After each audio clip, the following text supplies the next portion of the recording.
वैसे जहां नरेश अग्रवाल जी हो, अशोक जी हो, सब लोग, हमारे अशोक रावत जी हो, हमारे अशोक वाजपेयी जी हो, वहां मुझे चुनाव के लिए कुछ बोलने के लिए आना हो, इसकी कोई आवश्यकता नहीं है। आपके पास स्वयं सारी बातों को देखने वाले, समझने वाले यहाँ बहुत ही वरिष्ठ नेता हैं। लेकिन चुनाव हो और पार्टी के अध्यक्ष होने के नाते ये मेरी जिम्मेवारी होती है, तो मैं हरदोई ना आऊं और आप सब लोगों के दर्शन न करूं, यह भी संभव नहीं है। इसलिए मैंने कहा मैं जाऊंगा और आप सबके दर्शन करूंगा। और सबसे बड़ी बात यह है कि अलका जी देश में पहली प्रत्याशी भारतीय जनता पार्टी और किसी ने नहीं, अर्धवंशी समाज से को जोड़ करके भारतीय जनता पार्टी की मुख्य धारा में लाने का काम किया है। इसको आप आशीर्वाद देंगे, इनको आप आशीर्वाद देंगे, ऐसा मैं मानता हूं। मित्रों, मैं सब जगह इस बात को कहता हूं, जब चुनाव आते हैं तो हर पार्टी अपने अपने तरीके से अपने तरफ आकर्षित करने का प्रयास करती है। हर पार्टी कहती है मैं ये करूंगा, मैं ये करूंगा, मैंने ये किया, इस तरीके की बातचीत करते हैं। आप सब लोग को मैं आपकी तालियों की गड़गड़ाहट से समझ जाता हूं कि आपने तो मन बना लिया है कि अलका जी को लाना है, लेकिन मैं आपके माध्यम से हरदोई की जनता को निमंत्रण देने के लिए आया और आपके माध्यम से बताना चाहता हूं कि हमको चुनाव में कभी भी किसी को क्या कह रहा है इसके आधार पर मत चुनो। किसी भी पार्टी को चुनना है तो क्या किया है उस आधार पर तय करो कि वो आगे क्या करने वाला है। और ये अकेली भारतीय जनता पार्टी है और इसके नेता हैं जो जनता के सामने छाती ठोक कर जाकर कह सकते हैं जो कहा था वो किया है, जो कहेंगे वो करेंगे, ये बात हम कह सकते हैं। और कोई राजनीतिक दल ये नहीं कर सकता है, कोई राजनीतिक दल ये हिम्मत नहीं कर सकता है कि वो कहे कि मैंने जो कहा था वो मैंने किया है। ये कहने की हिम्मत सिर्फ भारतीय जनता पार्टी के कार्यकर्ता, नेता को होती है, ये आपको ध्यान रखना। दूसरी बात कि बाकी पार्टियां क्षेत्रवाद, वंशवाद, परिवारवाद, किसी विशेष इलाके से जुड़कर इससे ज्यादा दूर देखने की आदत नहीं है। वो विकास की दृष्टि से देश को आगे ले जाना, प्रदेश को ले जाना, ये उनका लक्ष्य नहीं है। ये सारी पार्टियां परिवार की पार्टियां बन गई हैं। और मैं कहने के लिए नहीं कह रहा हूं, आप भारत का नक्शा उठा के देखिए, और ये भारत के लिए बहुत बड़ी राजनीतिक चुनौती है। मैं मीडिया वालों को कहूंगा कि आप इस बात को उठाइए। आप देखिए देश की तस्वीर, Jammu Kashmir, PDP, national conference, दोनों परिवार की पार्टियां। आप आ जाइए हरियाणा, लोकदल, परिवार की पार्टी। आप नीचे आ जाइए उत्तर प्रदेश, समाजवादी पार्टी, परिवार की पार्टी। आप पश्चिम बंगाल चले जाइए, ममता, अभिषेक, परिवार की पार्टी। आप नीचे चले जाइए आंध्र प्रदेश, टीडीपी और वाईएसआर, दोनों परिवार की पार्टियां। आप तेलंगाना चले जाइए, केसीआर, परिवार की पार्टी। आप डीएमके चले जाइए तमिलनाडु में, परिवार की पार्टी है। आप महाराष्ट्र चले जाइए, एनसीपी, शिवसेना, परिवार की पार्टियां। और तो और इंडियन नेशनल कांग्रेस, भारतीय राष्ट्रीय कांग्रेस, ये अब भी भारतीय भी नहीं रह गई और राष्ट्रीय भी नहीं रह गई। यह भी कुछ स्टेटों में सीमित हो गई है, यह भी राष्ट्रीय नहीं रह गई और ये भी भाई बहन की पार्टी हो गई। बाकी तो डबली बजाए जिसको बजाना है। ये भारतीय जनता पार्टी है, बाकी सब क्षेत्र की पार्टियां हैं, क्षेत्र की बात करते हैं। हमारी पार्टी है तो एक ही बात कहती है, सबका साथ, सबका विकास, सबका विश्वास, सबका प्रयास, सबको साथ ले जाने की ताकत है। हम लोग हर एक वर्ग को जोड़ते हैं, हर एक समुदाय को जोड़ते हैं, सबको साथ लेकर के चलने की बात करते हैं। और मैं कहने के लिए नहीं कह रहा हूं, आप बताइए आयुष्मान भारत, सौभाग्य योजना, उज्ज्वला योजना, हमारी उजाला योजना, कोई योजना, जनधन योजना, कोई योजना ऐसी है जो किसी एक देश विशेष समुदाय के लिए है? सबके लिए है। कभी किसी से जाति पूछी, कभी किसी से धर्म पूछा, कभी किसी से जानने का प्रयास किया? जो भारतीय है उसको मुख्य धारा में शामिल करके विकास करना, यही भारतीय जनता पार्टी का लक्ष्य रहा है। इसको हमने आगे बढ़ाया और इसीलिए मोदी जी के नेतृत्व में गरीब, वंचित, पीड़ित, दलित, शोषित, समाज के अंतिम पायदान में खड़ा व्यक्ति, जिसके आंसू पोंछने वाला कोई नहीं था, उसके साथ भारतीय जनता पार्टी खड़ी होती है। ये हमको ध्यान रखना चाहिए, ये हमको समझना चाहिए, याद रखना चाहिए। और ये फिर मैं कहता हूं, कहने के लिए नहीं कह रहा हूं, जब हम गरीब की बात करते हैं, अरे इस देश में 2014 के पहले बैंक से फायदा उठाने का संख्या ही 2.25 करोड़ थी। यानी बैंक के खाता खुलवाने की का दम रखने वाले 2.25 करोड़ लोग थे 130 करोड़ में। मोदी जी ने पता किया कि लोग बैंक में खाता क्यों नहीं खोलते। दो कारण सामने आए, एक, लोगों के पास अकाउंट में जमा करने के लिए पैसा नहीं, दूसरा, गारंटर नहीं। मोदी जी ने कहा जनधन खाता बिना पैसे के अकाउंट खोलो और तुम्हारा गारंटर हम होंगे, भारत सरकार होगी, मोदी होगा। इस बात को सुनो। आज 40 करोड़ लोगों ने बैंक में खाते खोले, 40 करोड़ लोगों ने। अब प्रधानमंत्री किसान सम्मान निधि सीधे खाते में जाती है। अब आयुष्मान भारत का पैसा सीधे खाते में जाता है। अब 20 करोड़ बहनें लॉकडाउन में, जब न पोस्ट ऑफिस था, न पोस्टमैन था, न मनी ऑर्डर की व्यवस्था थी, लॉकडाउन लग गया था, मोदी जी ने 20 करोड़ बहनों के खाते में 500-500 रुपए 3 महीने के लिए पहुंचाया। ये भी हम सबको मालूम है। योगी जी ने सारे हमारे जो श्रमिक भाई थे उनके खातों में पैसा पहुंचाया। योगी जी ने जो श्रमिक भाई बाहर से, दिल्ली, मुंबई से जिन लोगों को गुमराह करके भेज दिया था, उनको बसों से ला करके घर तक पहुंचाया और इसके साथ साथ उनके भी खातों में पैसा डाला। ये जनधन योजना की तारीफ। आयुष्मान भारत, अगर मैं आयुष्मान भारत की बात करूं, कभी किसी ने सोचा था कि इस देश के 50 करोड़ लोगों को 5 लाख रुपए का सालाना हेल्थ कवर मिलेगा, सालाना इलाज के लिए, गंभीर इलाज के लिए 5 लाख रुपए मिलेगा और हर साल मिलेगा। 2021-22 में मिलेगा तो 2022-23 में भी मिलेगा। 5 लाख गंभीर बीमारियों की। कितने लोगों को? 50 करोड़ लोग को। और कौन है ये 50 करोड़ लोग? रिक्शा वाला, ठेला वाला, रेहड़ी वाला, फेड़ी वाला, सब्जी वाला, बाल काटने वाला, कूड़ेदान से कूड़ा उठाने वाला, ऐसे गरीब लोगों को लिफ्टमैन, सिक्योरिटी में जो बाहर खड़ा है वो व्यक्ति, ऐसे लोगों को 5 लाख रुपए का इलाज करने का व्यवस्था की गई। और इलाज की भी कैसे? भगवान न करे कोई बीमार पड़े, लेकिन अगर हरदोई का कोई व्यक्ति कैंसर के हॉस्पिटल टाटा मेमोरियल मुंबई में जाके इलाज करता है तो उसका पैसा मोदी जी हरदोई नहीं भेजेंगे, सीधे कैंसर हॉस्पिटल को भेजेंगे और उसका इलाज मुफ्त में हो जाएगा। यह व्यवस्था करके दी है, यह भी हमको याद रखना चाहिए। स्वच्छ भारत मिशन में 11 करोड़ बहनों को इज्जत घर दिया गया और उत्तर प्रदेश में 2 करोड़ घरों में इज्जत घर शौचालय बनाए गए। इसका मतलब हमारे यहाँ उत्तर प्रदेश में 2 करोड़ महिलाएं अपने दैनिक नित्य कर्म के लिए खेतों में जाया करती थी, सड़कों पर जाया करती थी, कोई उनकी सुध लेने वाला नहीं था। आज उत्तर प्रदेश, जिसको हम कहते हैं कि बाहर गांव में शौचालय जाने से मुक्त प्रदेश हो गया है और एक यहाँ पर भी 2 करोड़ शौचालय बने। इस तरीके से काम हुआ और कभी भी किसी से जाति नहीं पूछी, किसी से समुदाय नहीं पूछा, किसी से धर्म नहीं पूछा। सबका साथ, सबका विकास, सबका विश्वास, इस काम को आगे बढ़ाने का काम किया है। उसी तरीके से अगर हम देखें, उज्ज्वला योजना हो, गैस का कनेक्शन पहुंचाना हो, गांव में बिजली पहुंचानी हो, घर में बिजली पहुंचानी हो, यह भी काम बड़ी संख्या में हुआ है।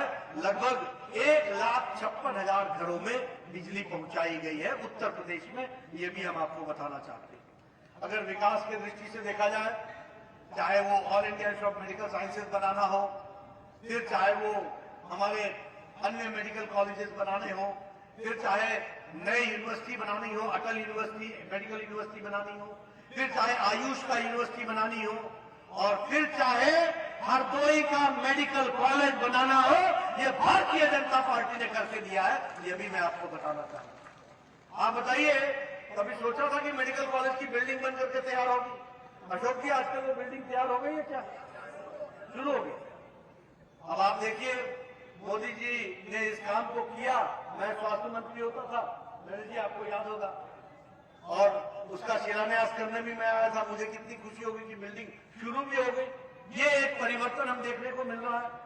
और विकास की कहानी सुनाऊं, अगर हम एक्सप्रेस हाईवे की बात करें, चाहे पूर्वांचल हो, चाहे बुंदेलखंड एक्सप्रेस हो, चाहे गोरखपुर लिंक एक्सप्रेसवे हो, चाहे गंगा एक्सप्रेसवे हो, ये सारे का सारा एक विकास की एक नई कहानी लिख रहा है।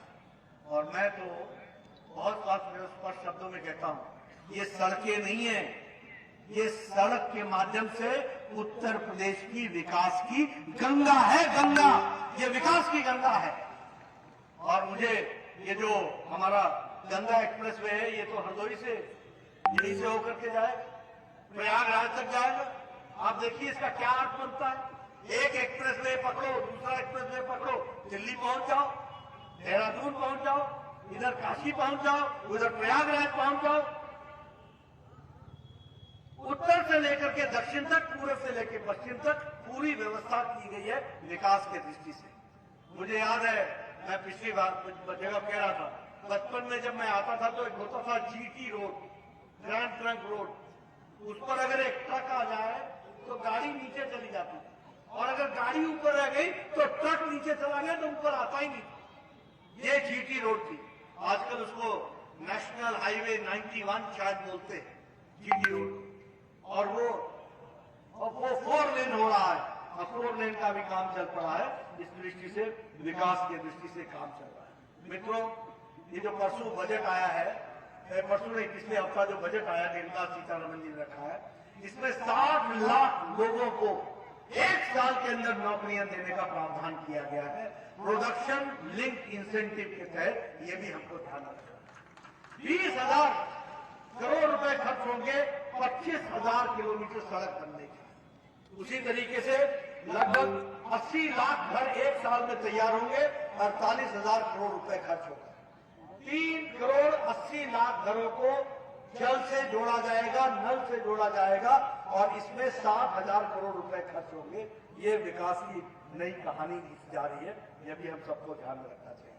मैं इलाके की बात करूं, चाहे बाकी सारे विकास की बातें करूं, बहुत से विषय हैं जो मैं आपके सामने रख सकता हूं। लेकिन मित्रों, मैं यहां अपना जो जन कल्याण के लिए जो लोक संकल्प हमारा आया है, लोक कल्याण के लिए जो संकल्प पत्र आया है, उस संकल्प पत्र में महिलाएं, युवा, समाज का वंचित वर्ग, समाज का हर वर्ग, सबको जोड़कर विकास के लिए काम करना, स्वास्थ्य के लिए काम करना, शिक्षा के लिए काम करना, बच्चों की शिक्षा के लिए अलग से काम करना, मौलिक सुविधाएं देना, जीवन में वो अच्छे से जी सके, इज्जत के साथ जी सके, इस व्यवस्था को देना, ये हमारा संकल्प पत्र है।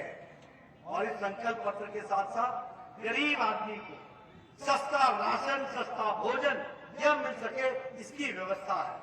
और इसके साथ साथ गरीब आदमी के घर में राशन पहुंचे, इसकी व्यवस्था है। ऐसे संकल्प पत्र को लेकर के भारतीय जनता पार्टी आई है।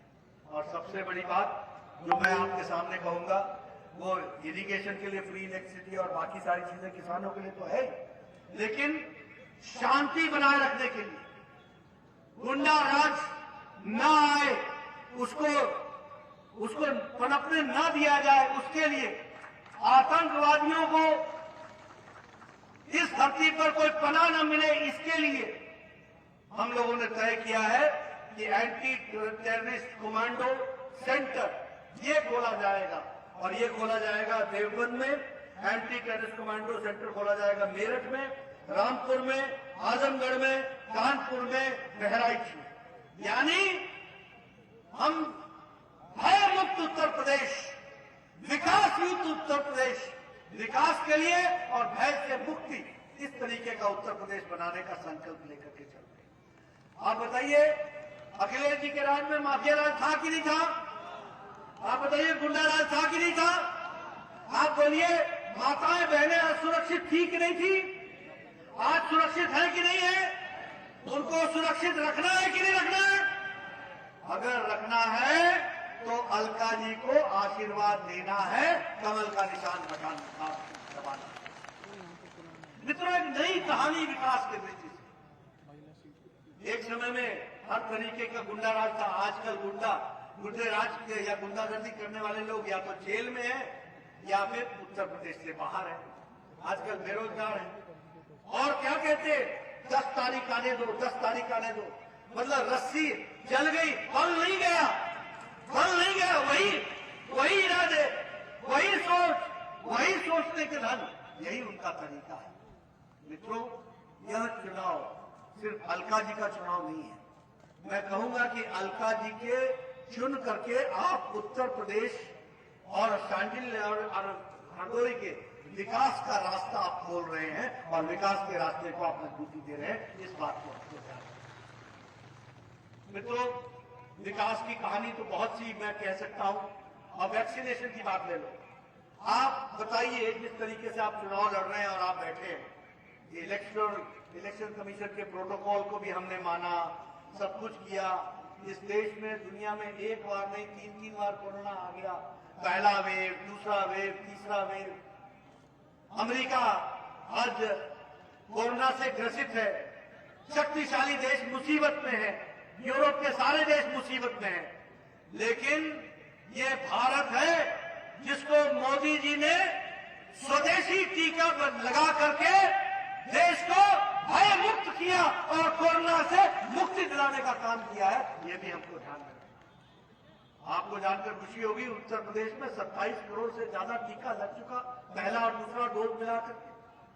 सबसे बड़ा अभियान टीकाकरण का देश में हो रहा है और सबसे बड़ा प्रदेश में, उत्तर प्रदेश में हो रहा है। हर को टीका लगाया जा रहा है। लेकिन मित्रों, जब टीका लग रहा है, मैं तो देखो पूर्व स्वास्थ्य मंत्री आपसे बताऊंगा, एक भारत में टीका पहुंचने में 20-20 साल लगे हैं। टेक्टस का टीका 25 साल बाद पहुंचा है। ये जापानी बुखार का टीका लगभग 50 साल बाद भारत में पहुंचा। और भारत तो कभी सपना देखता ही नहीं था कि हम वैक्सीन बना सकेंगे। मोदी जी ने 1 साल के अंदर स्वदेशी एक नहीं 2 वैक्सीन बना करके दी। ये भी हमको याद रखना। और बहुत बड़ा समाज के साथ द्रोह या समाज को गुमराह करने का काम किया तो अखिलेश जी ने किया, कांग्रेसी नेताओं ने किया, लोगों को गुमराह किया। ये टीका का ट्रायल नहीं हुआ है, ये मोदी टीका है, ये बीजेपी का टीका है। कहा था कि नहीं कहा था? बोलो। लोगों को गुमराह किया था कि नहीं किया था कि टीका मत लगो? उसके बावजूद भी उत्तर प्रदेश की जनता ने 27 करोड़ टीके लगा करके मोदी जी की और योगी जी की बात सुनी है। और तो और अखिलेश बाबू ने भी मोदी टीका लगाया हुआ है, उन्होंने भी टीका लगाया हुआ है। मैंने पूछा कैसा लगा मोदी टीका, समझ में आया?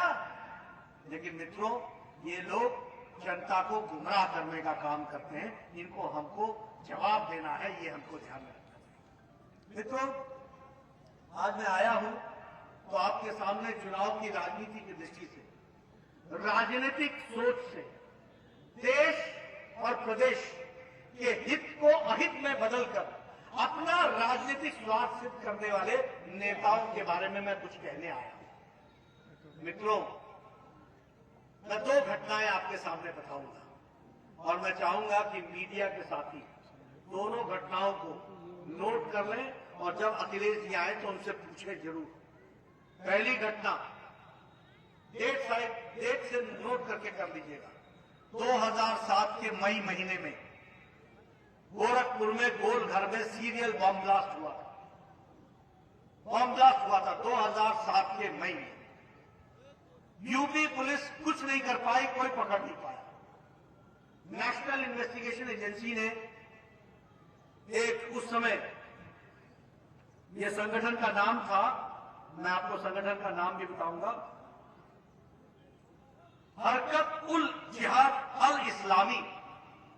इस संगठन के और इंडियन मुजाहिदीन के आतंकवादी, इन दो लोगों के दो आतंकवादी पकड़ाए थे। एक का नाम था तारिक कासमी, जो आजमगढ़ का रहने वाला था, और दूसरे का नाम था खालिद मुजाहिद, जो जौनपुर का रहने वाला था। सीरियल बम ब्लास्ट हुआ था गोरखपुर में। अखिलेश जी मुख्यमंत्री बने। मुख्यमंत्री बनने के बाद उन्होंने दोनों के खिलाफ केस को वापस लिया, और कहा यह केस खत्म है।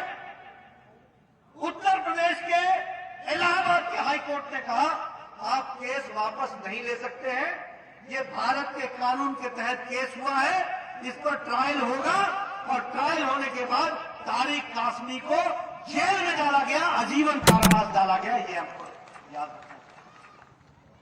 दूसरी घटना बताता हूं जो इससे भी और गंभीर है। 31 दिसंबर 2007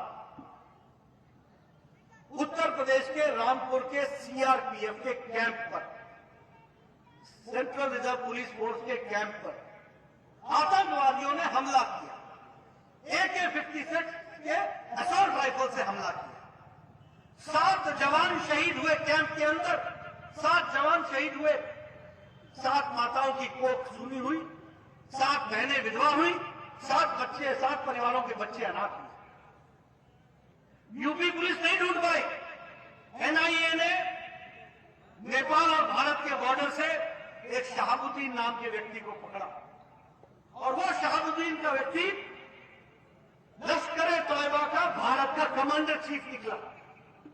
जब उससे पूछताछ हुई तो 7 लोग पकड़े गए, 7 लोग, और 7 लोगों के खिलाफ रामपुर में ये गोलीकांड के कारण उन पर केस चला।